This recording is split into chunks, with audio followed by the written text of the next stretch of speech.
don't we keep the pipes in the house? Isn't that seem like a good idea? Well, at least if you're in a cold climate, keep the pipes in the house. It still freaks me out when I go to Southern California and see like water heaters on the outsides of buildings and drain lines. It's like, what the heck?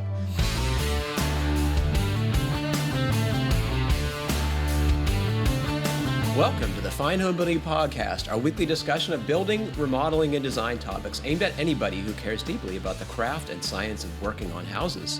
This is Senior Editor Patrick McComb. Today I'm joined by Editorial Director for Fine Home Building, Andrew Zellner. Morning, Patrick. Operations Manager for TDS Custom Construction, Ian Schwant. Morning. And our producer, Jeff Rose. Hey there. You can find previous podcasts and check out the show notes at finehomebuilding.com/podcast. Please email your questions to fhbpodcast@taunton.com. Well, it is good to see you guys this morning. Thanks for being on the show. Always happy to be here. Yep. This is like the social highlight of my week, if that should tell you guys something. So what have you been up to? I truly... Andrew, what have you been doing on your place? I'm betting you're in the throes of it now with the long days and yeah. Yeah, it just so happens that the time when we have the most light is also sort of like when I've been most busy with my day job. So, we're getting together in a few weeks with the whole team to start kind of planning our next year, which will be exciting. But on the home front, we've had a couple of roommates that are cats, and it's sort of like a little bit of cat proofing of the house, but then also seeing like a little bit of cat training too. In between some trim.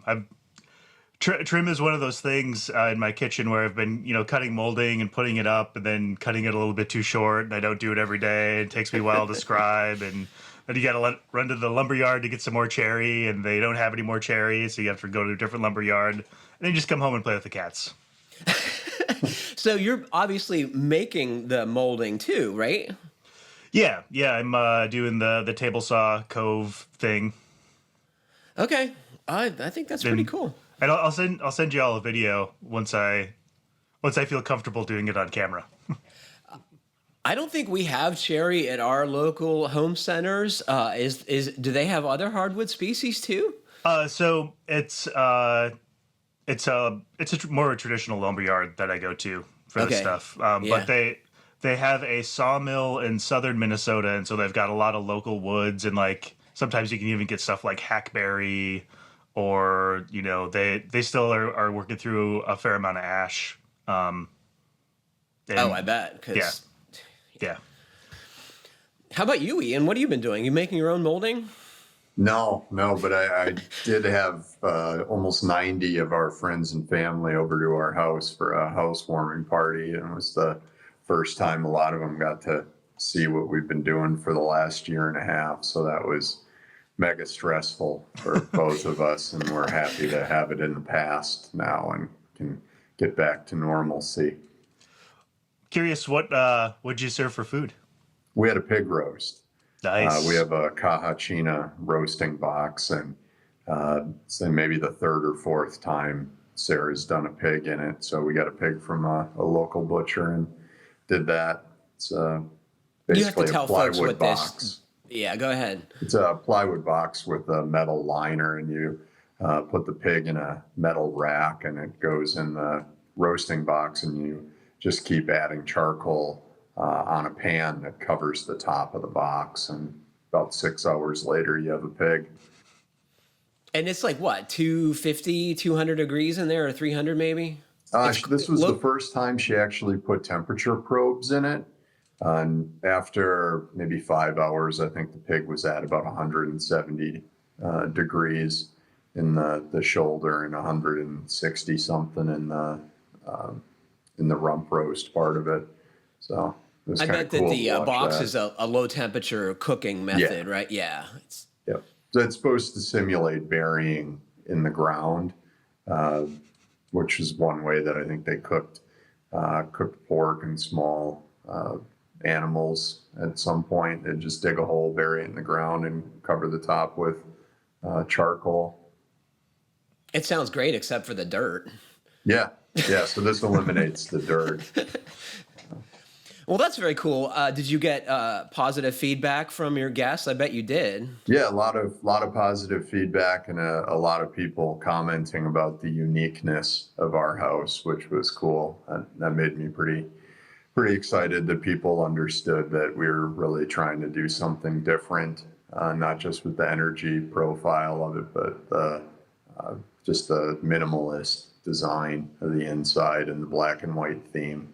Cool. Did you get everyone? Everybody knows that we drink, so we got a lot of bottles of wine and bourbon for housewarming gifts. Did you get everyone out on the screen porch?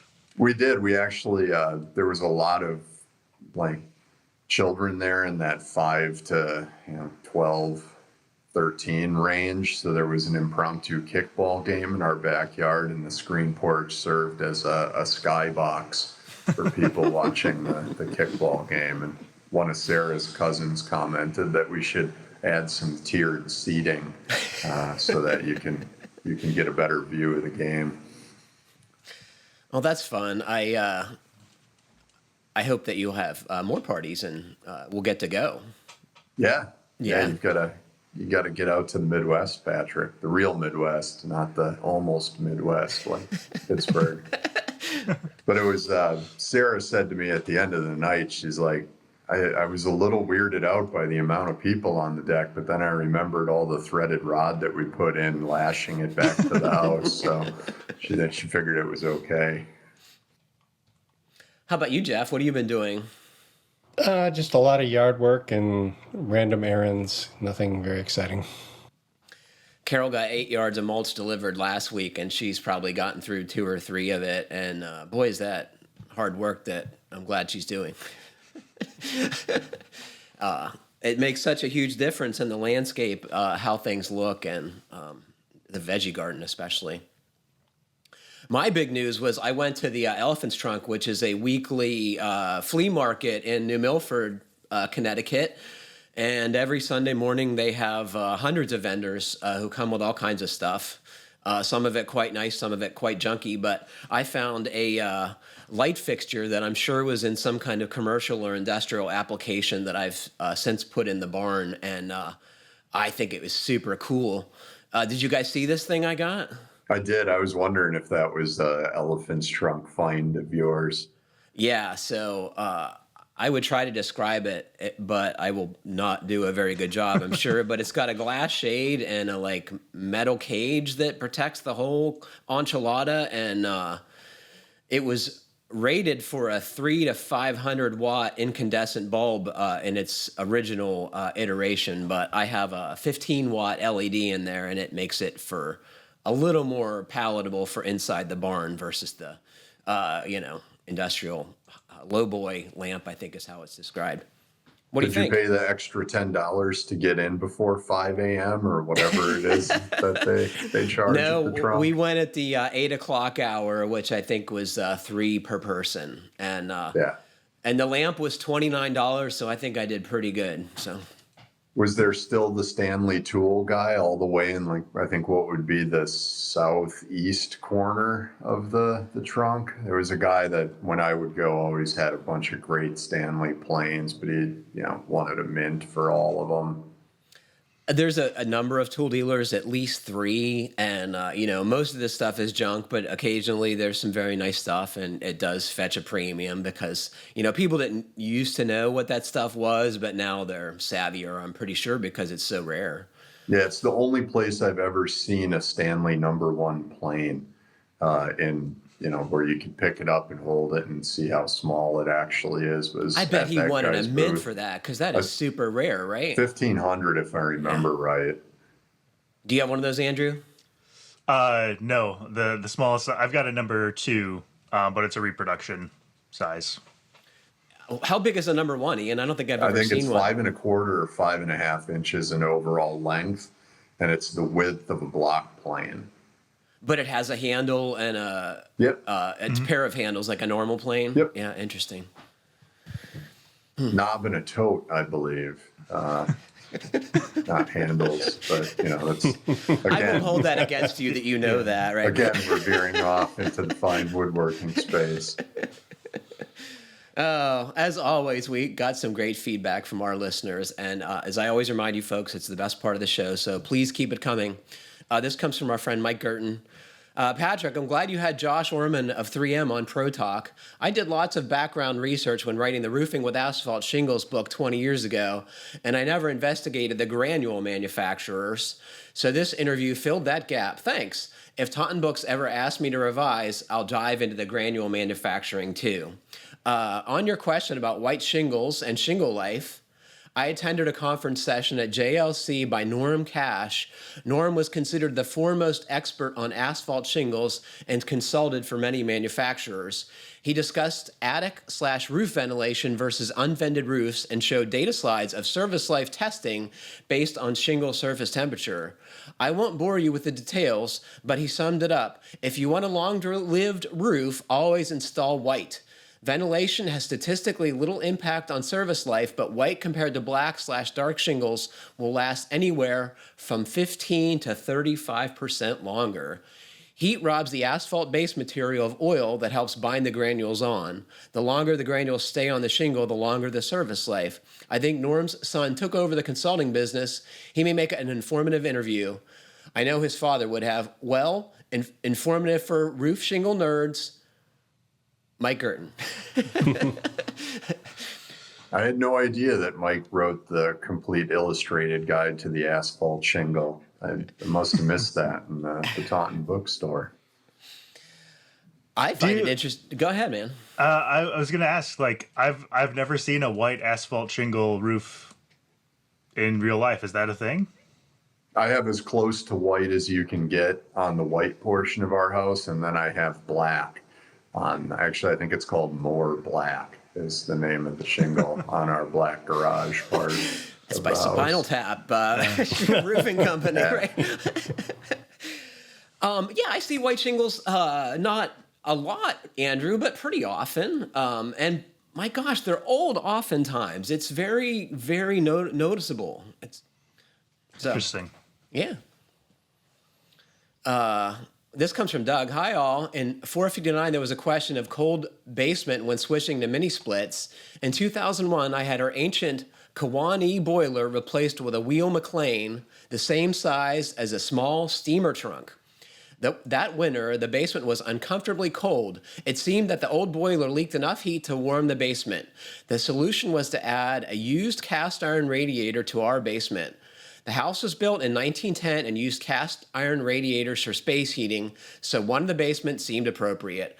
I can see that some source of heat would be needed in a basement. Yeah, I agree, Doug, especially if you're in a cold place with water pipes down there, right?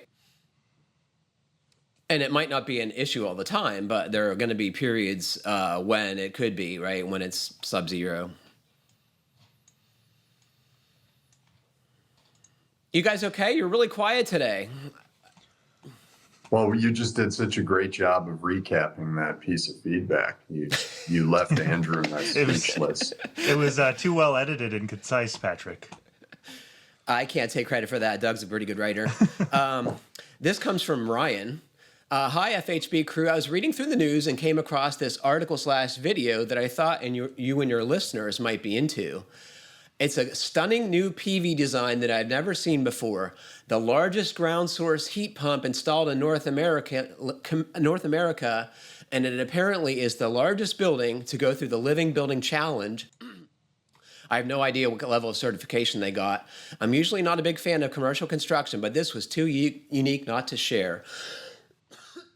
Gawk at the stunning dragon-scale solar roof of Google's new sustainable Bayview campus. And this appeared in Popular Mechanics. But it describes Google's new building, which is quite impressive. Who wants to take a stab at describing it? Because I don't think I can do it justice. Is it a coincidence that in the picture of the building with the reflecting pool that it really resembles the Eye of Sauron from Lord of the Rings? Because I mean, it's a little too on point for Google's building to look like the all-seeing eye. I couldn't get past that. What do you think, Jeff? How would you describe this place? Now I can't not think about what Ian just said. You can't unsee it once you see it. It does look like an eye. It's I thought it looked a little more turtle-like with a photovoltaic turtle shell. It does have that sort of feel like a big tortoise shell. So we got a little Terry Pratchett in there, and what I wondered immediately is like anyone even using this building, because so many tech workers are now working from everywhere, right? They don't need to go to their Google campus, wherever it is. Because that was the problem with the new Apple building, is that like they finished it and they were going to occupy it, and then they sent everyone home to work after the pandemic. So I did look into, this is a 250,000 square foot building, and they have pursued the, 4 of the 7 pedals in the Living Building Challenge Institute's LBC Materials Pedal certification, and a LEED V4 Platinum as well. So they are going for all the rings in this building. What do you guys think this cost? I mean, it's got to be thousands per square foot if I had to guess. Untold sums of tax write-off money is what it cost. I mean, I think wealthy companies should be pushing the envelope with their structures, but part of me says like, maybe spend some of that money doing other things that might benefit their users and humanity more generally than this building is gonna. But they can't write that off. I bet they could figure it out. Oh, wow. So if any of you are interested in seeing the Dragon Scale roof on Google's new Sustainable Bayview campus, we'll put a link in the podcast page so you can check that out. It is definitely worth a look to see what folks who are on the cutting edge are doing with their commercial spaces, because this thing is quite amazing. I think it would be a great place to go work. What do you guys think? I mean, the commute would be a little much, but I think once you're there, it'd be pretty cool. Should we get to some questions? This comes from Austin. Hey, FHB crew. I'm planning on doing a 10 by 16 master bath addition to my house. The house is a ranch, and 3 out of the 4 sides are covered with vinyl siding. I plan on taking the siding off when I do the addition and replace it with vertical board and batten LP Smart Side. At the same time, I'm going to air seal and insulate the existing part of the house. The vinyl siding is on top of the original T111 with Tyvek. My plan is to go over the T111 with HydroGap SA, that's the self-adhering version, then put on rigid foam with diagonal 3/4 inch furring strips to secure the foam and give a good air gap, and then have something to secure the new vertical siding to. Adding all this pushes the exterior wall plane out a few inches. The house has only 6 inches of overhang now. I know it's not ideal, and after adding this, there will only be just over 2 inches. This brings me to roof venting. Currently, there are no soffit vents for the attic.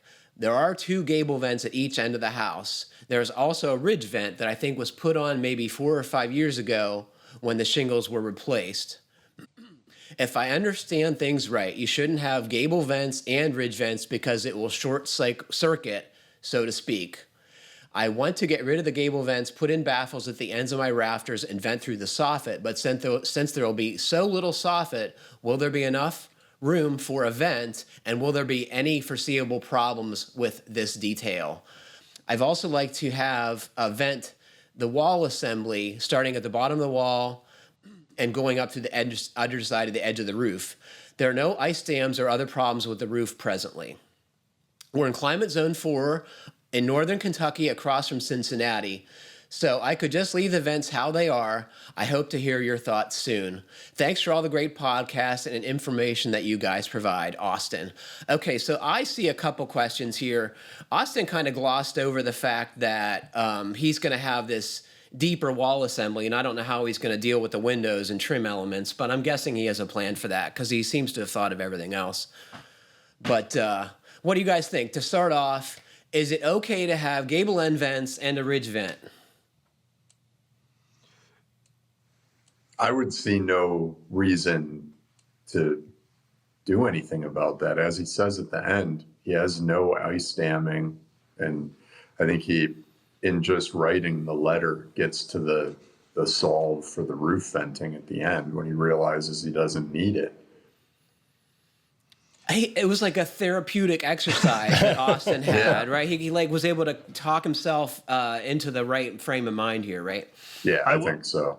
Until he's ready to redo his roof, which will be decades from now, it's an experiment, and it's fine right now. And if things change, you can change it later, but I'd leave it alone.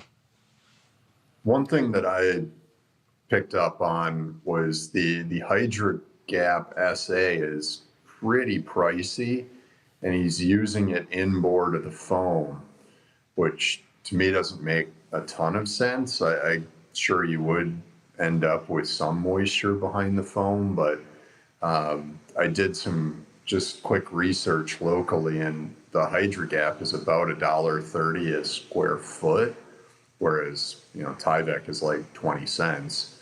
So I wonder if he needs that pricey of a WRB behind foam. And then Patrick, you just pointed out he's going to have some, kind of any windows now. Or he's going to have to reset them, right? And move them outboard. Yeah, or leave them where they are. And if you left them where they were, you could use a WRV outboard of the foam and have a little bit better of a shot of flashing that, what now would be an exterior jam extension on your window. And then you would get it flashed into the rain screen profile as well.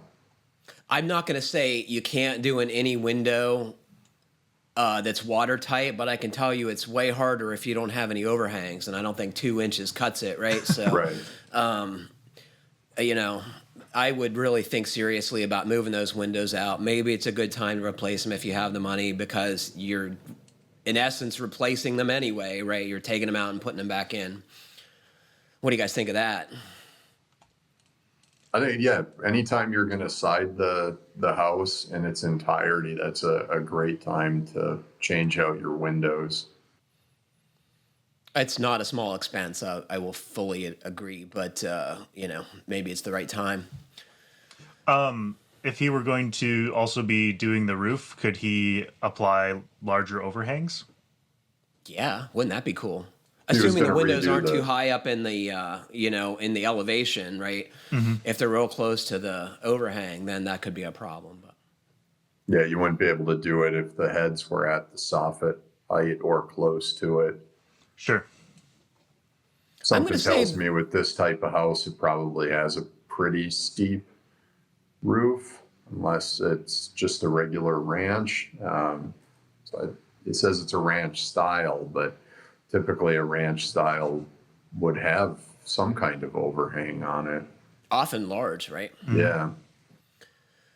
I agree with you, Ian. I don't think putting the WRB behind the foam is the right way to go. We have a piece that Andrew and I are working on currently by Fernando Ruiz, who's owing to COVID and the material escalation, decided to sheathe his new homes with foam sheathing. And he was worried about tape sticking to the foam as the WRB, so he put Tyvek right over it. And if you have the T111 behind the foam, it's going to be super easy to nail a house wrap type WRB up, because you can fasten it anywhere with cap nails, right? Unlike Fernando, who has to find the framing to fasten his WRB in the instance of his house with foam sheathing. Yeah, I actually had some emails back and forth with Fernando about that article and using self-adhered WRBs and the experience that I've had with using them at HVP and here at TDS. How'd they stick, Ian, reliably? For the most part, they stick reliably, but it's just like putting down ice and water. It's you need one more set of hands than you think you're going to need at the very least, and you need little to no wind. to Otherwise, do it it's well. like fly paper, and you end up stuck to it like. Yeah, or it gets folded up and smashed onto itself, and it's just not a clean install at that point. I can imagine few things more frustrating than struggling with sticky WRB on a windy day. Man. One of the shows that we found on, I think it was on Hulu, was a show from, I believe, Scotland, where it was all about factory-built small homes. And one of the coolest things I saw in there was these guys were making 10-foot by 8-foot wall panels, and they were using self-adhered WRB in the factory on them, and then vertical siding them in the factory. And all you had to do on site was tape the two self-adhered seams on each side of the panel and put a piece of vertical siding in over it, and the house was done. And they basically had the thing sided and weathered in like a day and a half. So I think you can do some pretty cool stuff with the self-adhered membranes. I love the air sealing quality, especially with board sheathing. I think there's probably few better ways to deal with old houses in that regard and tightening them up. But it's expensive, no doubt. You said $140? Yeah, it was what I found locally for the HydroGap and Blue Skin, which I would expect the HydroGap to be a little bit more expensive because it has that bumpy pattern integrated into it to give it some kind of drainage when you side over it. It's a great project, Austin. It seems like you've thought of everything. I would tell you not to worry about your roof venting. If you want the gable end vents there, it's fine. If you don't want them, it's probably fine too. You know, it's people make a big deal about roof venting, and honestly, as Mike indicated earlier, the research shows it doesn't really do much. It makes for a reliable roof assembly when you have air leaking from inside your house because things dry out, but it's not doing what people think it does generally. This comes from Dan in Massachusetts. So I should remind you guys that Dan had a really good PDF in our materials for this show, and so I'll get to his email, and then there's more details on this document, and I'll read from that in a little bit. Hello, that Patrick. Might be the most detailed thing you've ever received for the podcast while I've been on here with you. Except for Brent's thing, which is next. Well, he sent us the actual drawings, and that's a little different. Dan put this report together. I mean, I think he's in Mass. He should just Do you go think Dan's an engineer? I think Dan is a retired engineer, if I have to guess. I think he should go work for Stebrick. He's got to be pretty close to him if he's in Mass. It's a really good report. Hello, Patrick and gang. First, I want to say how much I enjoy the podcast. I'm retired and I listen to it while I take my walk and always learn a lot. Since you seem to love air sealing and insulation problems, I have another one for you. Although there are lots of articles on bump out insulation details, sometimes too much info gets me confused. Please see the attached description of my problem along with some of the possible solutions I have found online. I'd appreciate any comments or recommendations. Thanks, Dan in Massachusetts. So Dan has a pair of bump outs on his house. One is in the living room, and it connects a deck to the outside. And there are two other smaller ones in his kitchen. They look like 30-degree bay windows, and the pair of them take up the entire width of his gable end on his colonial-style house. And according to him, Dan, these spaces are cold owing to air leaks, and in the kitchen there are also pipes running in at least one of them. And I think that is the big problem here. Wouldn't you guys agree? Absolutely. Who wants to describe Dan's situation here? You want to start with the kitchen. So he's got, it looks like it bumps out onto a deck, which seems a little bit strange. And judging from the photos, underneath where the deck is attached, it looks like it's maybe a 18-inch, 16-inch maybe 2 feet, bump yeah. out, maybe 2 feet. It's not a whole lot. And then there's a patio door in there, right? And it looks like folks are immediately going to be losing their mind, because when you have floor joists that overhang a foundation, you are not supposed to attach a deck to it, right? It does not have the bearing that a ledger would have if it was right over the foundation. So this deck is built with an undergirder that looks like it's a few feet away from the house. So everybody can relax. The deck's not going to fall down. They're structurally accommodated. So the issue is the pipes freezing, right, when it gets to be really cold. And Dan's solution is that when the weather gets to be about 20 degrees, he has to run his forced hot water system to keep the water circulating in there so it doesn't freeze and rupture the radiation that is apparently running through the bump out. The one thing that struck me was the trying to insulate these areas to leave the pipes in place. Just seems like it's a lot of effort for something that's never going to give you peace of mind. And I think you would be better off in both bump out situations, getting a plumbing and heating contractor over there and figuring out a way to get the pipes out of those two bump outs. In the case of the two window bump outs, reworking the baseboard so that you can pop up the heating pipe inside the basement and get it out of that bump out, and then coming up with some type of kitchen remodel work to get those pipes out of that bump out. I totally agree. Anything else is going to be an imperfect solution. And, it might be a challenge. The best you could do if you can't get completely out of the bump out is move them as close to the interior as possible and put tons of insulation on the other side of it, right on the exterior side. Yeah, both of those cases are really the perfect application for a little bit of spray foam. A froth pack, one of these two-part spray foam insulation kits would be ideal here.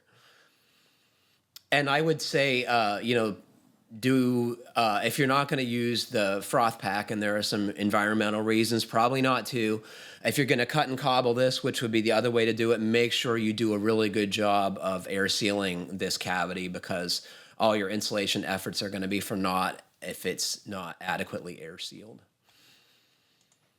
I think there's some work you could do in the kitchen bump out, since you can, from his photos, you can get to it underneath that deck. You could pull that plywood soffit down and do some work there, but I would think if you're going to dedicate any time and effort and money to this, getting those pipes out of there is so important. And I don't think it's that big of a job for a plumbing and heating contractor, especially if you can find one contractor that does both and can move both sets of pipes for you.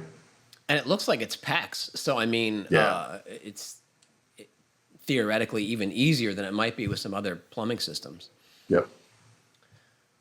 Once again, you have any fun spots like this in your house, Andrew, that you're going to show us in the after show? So my kitchen sink, when I remodeled my kitchen, is on an exterior wall, but that exterior wall has a 3-season porch on the other side. But I did, there wasn't enough room to run the drain into the wall, so I actually have it just running right into the basement and over to the side. But that was the sink was on the other side of the kitchen on an exterior wall when we moved in, and there at some point in the last 100 years, the pipes had frozen and there was obvious water damage, but it wasn't anything recent. Ian kind of spilled the beans, but we have a second podcast coming up after this one for members, right, Andrew? Yeah, this is our inaugural members only after show podcast. So if you're a member of Fine Home Building, where you get access to our complete archive of articles going back more than 40 years, you'll also be able to listen to what we talk about after the show, where, you know, we let loose a little bit. We let our hair down. Let our hair down, you know. If you're watching the video, the first thing Patrick does is he really rolls his chair back from his desk and puts his feet up. I would think it would be time we would have a beer, except it's 9 o'clock in the morning, so it's not really a good idea. Andrew and I are in the Midwest. Yeah, so it's 8 o'clock for us. That's plenty late enough. We could whip out some Bloody Marys. Once again, Dan's question is so good here, right? He's thought of the situations, and Dan, let us know what you do, and hopefully our discussion was helpful. And if you folks are out there building houses with bump outs like this, please don't run pipes in them. It's geez. Do you think it was some other foolish remodeler that ran those pipes, and it's not a OEM condition? That's hard to say, right? But I mean, in any case, like, don't do that. It's just like, how about we keep the pipes in the house? Isn't that seem like a good idea? Well, at least if you're in a cold climate, keep the pipes in the house. It still freaks me out when I go to Southern California and see like water heaters on the outsides of buildings and drain lines. It's like, what the heck?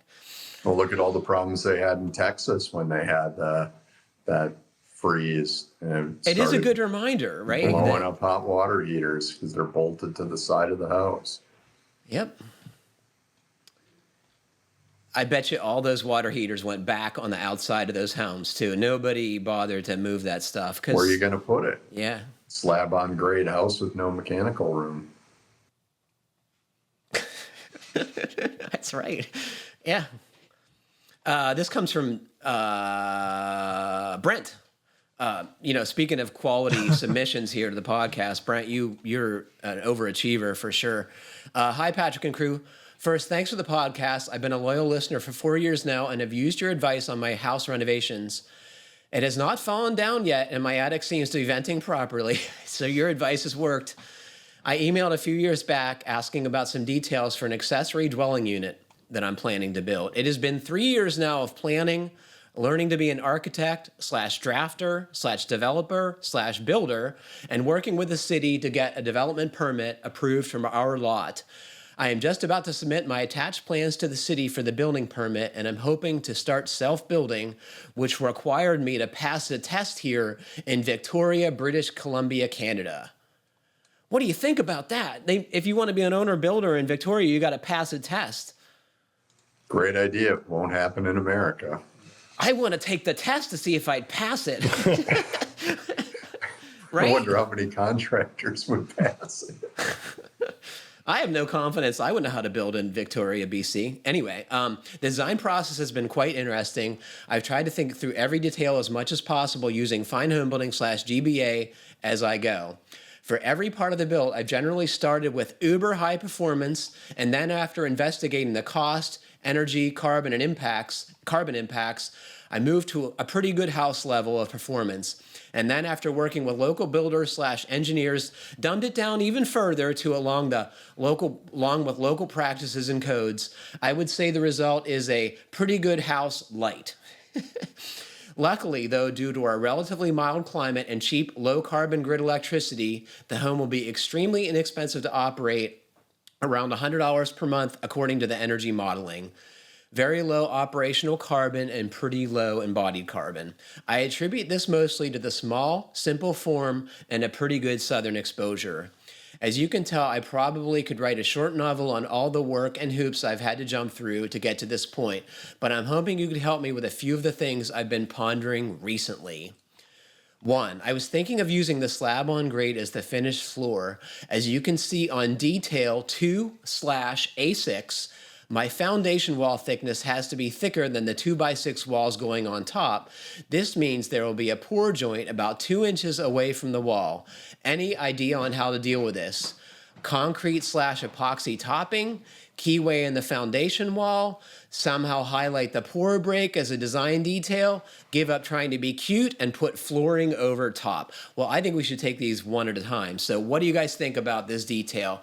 He's got what I imagine is an 8-inch thick foundation wall and then a 4-inch thick slab interior, and he has 2x6 walls on top. So of course the 2x6 walls don't reach all the way into the foundation wall. So he's got this weird little 2-inch strip of concrete. What do we do about that?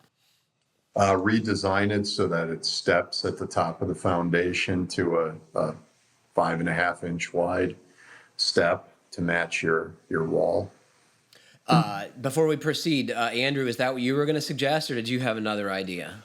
I was going to celebrate the structure of the house, and it's a talking point. So leave it alone, make it a design feature. Yeah. And what's your rationale for that? I think that's the two possible solutions. So let's tease at both of them.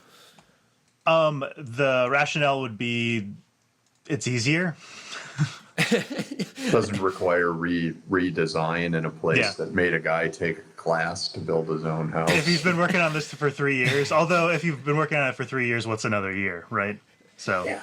And Ian, you're suggesting, I'm guessing, create a void form, right? You're going to put something in the formwork to create what amounts to a shelf that when you pour the slab later, it's going to lap over onto the top of the foundation, right? And you would be able to get it right to the face of the wall and hide that joint with baseboard or even drywall if you get it close enough. And I think the customary thing is to either put foam or lumber. Yeah. I'd be scared to put lumber in there because in my experience, it always swells and makes it freaking impossible to get out of there, right? So it's something that doesn't take on water like foam, I think would be a smarter choice. If you were going to go Andrew's route, you could try and get an expansion joint caulk in a color other than concrete gray. And then that would be kind of a fun color detail. Yeah. If you're creating that shelf, does the foam under the slab extend onto the shelf? It should. And then what you could also do is run the foam up the interior face of the shelf and bevel it on top.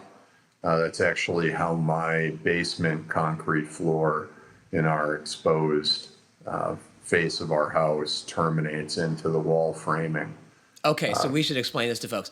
You have what amounts to a thermal break between your foundation wall and your slab. Right. And to prevent a 2-inch piece of foam from showing at the top, where the two meet, you cut a bevel on it so the concrete comes to a point at that corner. Yep. And is there worry that the concrete is going to be fragile next to the foundation wall there because it's triangular in cross-section? Not for me, because it's inside my double wall plane, and then I put a wide enough threshold on the patio door to cover it if it should ever start to crack up. Jeff, do you have thoughts on this design conundrum? Just a concept rather than an actual idea. I was just wondering if there was something from the commercial world that he could utilize, kind of. I'm thinking of some of the stuff they use for large expanses of tile where they put in the expansion joints or something like that. I'm going to go completely off the deep end here and say this is the perfect opportunity to use a terrazzo overlay just because I love terrazzo and it might not make any sense, but I think that would be awesome. I don't know if there's any old Italians in British Columbia that know how to lay terrazzo. If you guys don't know what terrazzo is listening, it is what amounts to a poured cementatious product. Some are epoxy, but the traditional ones were cement because it originates in Roman times. And then the surface is polished, so you get the aggregate exposed and the binder, and it's ground smooth. And oh man, it looks amazing. From what I can tell from my limited commercial work experience in the Hudson Valley, I think you have to be able to trace your family back to the old country like the mafia to join the terrazzo layers union.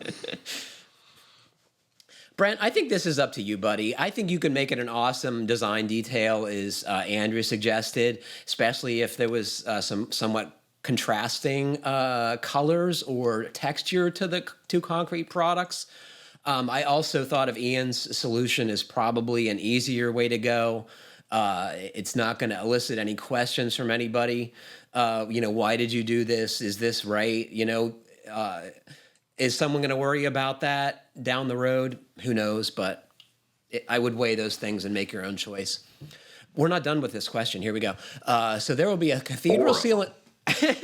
There's going to be a cathedral ceiling throughout most of the home. From what I read, avoiding penetrations in the ceiling limits air leaks and vapor movement, which would mean no pot lights in the ceiling. But what are the other options? The chandelier is a bit highbrow for us. You need some old industrial fixtures, Brent, is what I would say. I'll keep an eye out at the elephant's trunk for you. At our house, we put regular boxes in the ceiling, which I could seal the back of with zip tape. And then we used disc lights, which mount to a regular box. And they're really thin. How thick are they, Ian? They're not really even noticeable. I think they're like 1/4 of an inch or 3/8 of an inch. And then it kind of gives you that look of a can light without the bogus penetration. I think the thing that people don't like about them is the lens domes out a little bit. So you kind of see it looks like a bump inside the trim. But I would go that route. And one thing that I did was we used the boxes that you would use for hanging light fixtures instead of standard boxes, so that any of those disc lights could eventually be pulled down and we could put a highbrow chandelier hanging light from the elephant's trunk in if we so choose later on. So wait a minute. So you have what amounts to fan-rated boxes up there? Okay. Yep. Yeah. So you got super heavy duty things that you put this tiny fixture on because you want to be able to upgrade later. Yep, and they were dirt cheap. The lights? The disc lights, yeah. Yeah, what, like $10 a pop, right? Yeah, I think we bought enough of them that they were even less than that. I think that's your solution, Brent. And I would say, like, light fixtures can be an amazing architectural detail, and can lights are so easy, so that's why everyone does them. But why not take advantage of the cool aesthetics of, cool light fixtures? Like, I see a bunch of mid-century stuff now that's amazing, right? And they're being reproduced. Yeah, what I didn't like about the can light option or the wafer light option was, besides the air sealing aspect, you're kind of stuck with that as a fixture. You don't really have the other options. What about wall-to-wall LED tape? Sure. You mean like an valance or something? Yeah. Like it's the like LED like strip tape. It's crazy bright. That's like pretty much what are in LED light fixtures anyway. And it's simple to hang up, but it's hard to get it to look nice, I guess. So my guess is this space has some kind of rafter or collar ties assembly to keep the roof from spreading. So if you could put it on the top side of that facing up to the ceiling, it would at least be cool accent or, general lighting. I think that's a great idea, Andrew. Yeah, it looks like when you look at one of his other section, A4, he's got what amounts to a structural ridge beam. Mm-hmm. So I don't believe that he will have anything like collar ties or rafter ties, just judging by his incredibly well-developed set of drawings that he sent us. I guess I'm not used to having such spelled out construction decisions, right? I didn't even bother to look at the roof framing detail, but my God, Brent, you've done a fantastic job. I have seldom seen professionally drafted plans that are this comprehensive, right, Ian? Yeah, I mean, my SketchUp thing is nowhere near this, but it did the job. And Andrew, I think for the next Fine Home Building Summit, you should have Brent and I and whoever else has done any DIY home building using GBA and Fine Home Building as a path, do a panel at the next Fine Home Building Summit for wannabe DIYers. I thought of that as a, after show, Andrew, is have our owner builders on and talk about the decisions they made and things, especially that they would do differently, right? Help us all conquer the learning curve. Brent goes on, to help with construction scheduling, I'm considering doing the groundwork and foundation this fall and doing the framing, etc. next summer. This would mean the footing and slab would sit all winter through freeze-thaw cycles with no heating. Would this cause any issues, do you think? Maybe pouring the footings in the fall and the slab in the summer would limit any differential settlement. I think what you suggest later is what I would do, Brent. You can do the foundation because it's going to be frost protected, right? It's got to be below the frost line. But the slab is not without a building on top. So that could move up and down and potentially break up. So I don't know if I would do that. What do you guys think? So I've always wondered about this. Being an avid DIYer is like, I have all the time in the world, and I'm limited by my budget. And so how do you chunk projects up like this? So would you pour the footings and the stem walls and like backfill? Mm-hmm. Okay. Because it has to be protected from frost, right? And the soil is what's doing that. It's the insulation, And it looks like he's also running sewer and water to this. Do you have to do that at the same time? And can those things be winterized?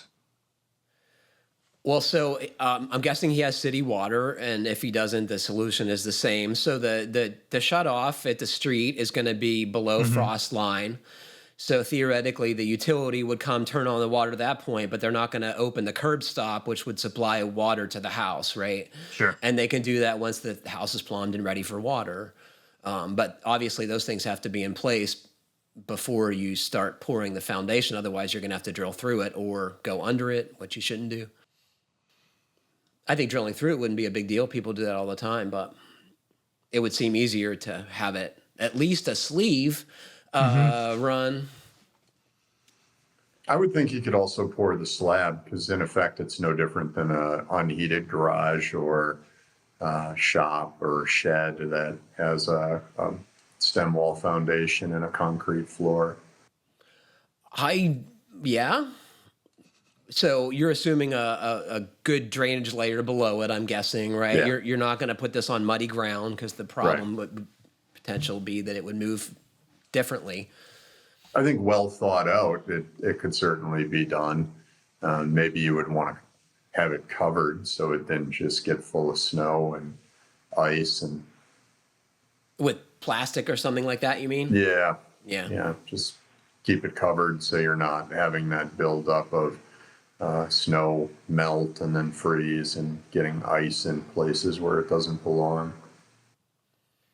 Did I miss something, or isn't he in Victoria, BC? Yes. Which is extremely mild. So I looked into that. I was just under the same assumption, Jeff, but it gets down to 10 in the wintertime occasionally. So that strikes me as pretty cold. Like, you could have weird things happen at those temperatures. Okay, because the only time I was there was like the first time in 10 years they'd had snow. I think it's generally pretty mild, but apparently it gets cold once in a while, and that's all it takes, right? Brent has, this is his final question. I'm hoping to build a ramp to the entry and have the door threshold as flush as possible to facilitate wheelchair access. What would your vote be to accommodate this? A deck, poured concrete, or something else? Similarly, in the back, I'd like to have the same thing without any glaring step access to some sort of outdoor area. What do you think the best option would be? If you're going to be that close to the grade, you got to use concrete, Brent, is what I'm going to say. Especially in your wet climate, like pressure-treated lumber that close to the ground is going to rot. And when it comes to the door, I would think that most door manufacturers offer a door with a ADA compliant threshold. So you would just have to find a manufacturer that will sell you a patio door with a sill that is either close to flush or something that can be buried down in your framing. But then you're going to need to commit to that door so that you can incorporate their installation details into your lovely set of drawings. Is there a traditional door commitment ceremony? I think there needs to be. Yeah, he's going to have to really commit. I think Jeff could officiate it for him. Yeah, I can do that. Yeah, it can be a squad cast. Ian, I'm glad you brought up that point about the ADA compliant door. One thing is they don't keep out the weather as good as a normal door with a back dam threshold, right? So think of a porch, especially, with a place that gets as much rain as you do. So, yeah. And he could, since he's talking about multiple entry points, he could have one of those doors at one entry point and maybe just cover that one as opposed to having to do both the doors that way. From what I recall, it's a pretty significant upcharge just on the door alone, let alone the extra work for installing it and waterproofing it. I think Brent's thinking, though, is that if you have a door into the space, it would be nice if someone in a wheelchair could get everywhere, including the backyard where, you might be entertaining or you just want to go sit outside. I would totally go to the trouble, Brent. If you're going to make the place accessible, do all of it. Brent concludes, all the best, keep up the great work, and don't be over-trucked. Words to live by. This comes from Jacob. Zone 4A, Maryland. I have a 10 by 15 shed with no windows. It has zip system walls and a roof. There's 3 inches of closed cell spray polyurethane foam insulation and 5 inches in the unvented roof. The shed sits on a slab and there's no ceiling. It's open to the roof deck. Basically, it's a tight box. I want to use the shed for remote office work as well as storage.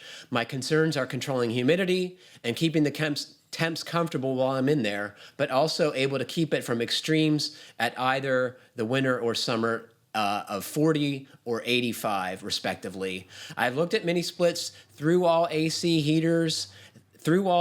heater units, and portable AC units for combo solutions, and individual piecemeal solutions too. I'd ask your advice on a heating and cooling system for my small shed when I'm in there working. Looking for feedback or solutions. Thanks, Jacob. Jacob posted this originally on GBA, but I thought it was such a timely question with so many folks building spaces like this, either for part-time or daily use.